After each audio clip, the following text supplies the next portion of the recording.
à ébullition le bouillon de volaille et cuire les blancs de poireaux pendant 20 minutes.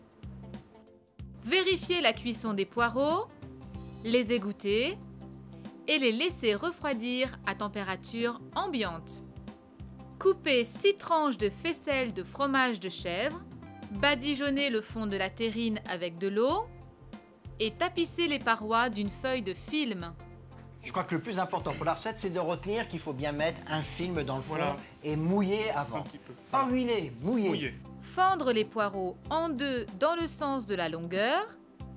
Disposez dans la terrine une couche de fromage de chèvre, bien la tasser.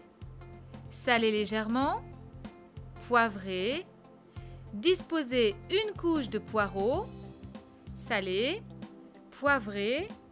Refaire la même opération en alternant le fromage de chèvre et les poireaux.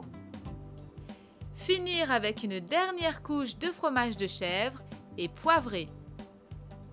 Replier la feuille de film et l'entreposer au réfrigérateur un minimum de 2 heures.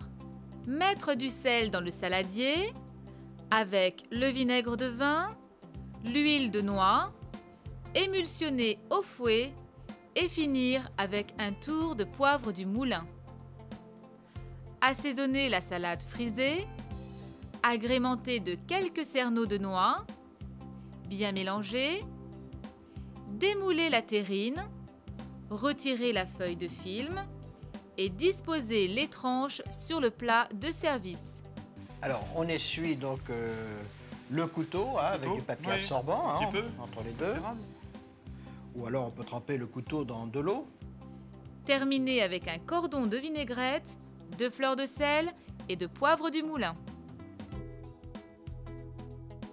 Marbré de chèvre frais au poireau.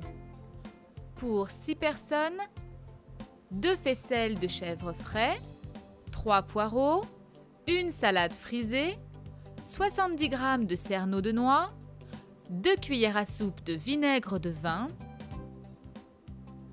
1,5 litre de bouillon de volaille, 7 cuillères à soupe d'huile de noix, du sel fin, de la fleur de sel et du poivre du moulin.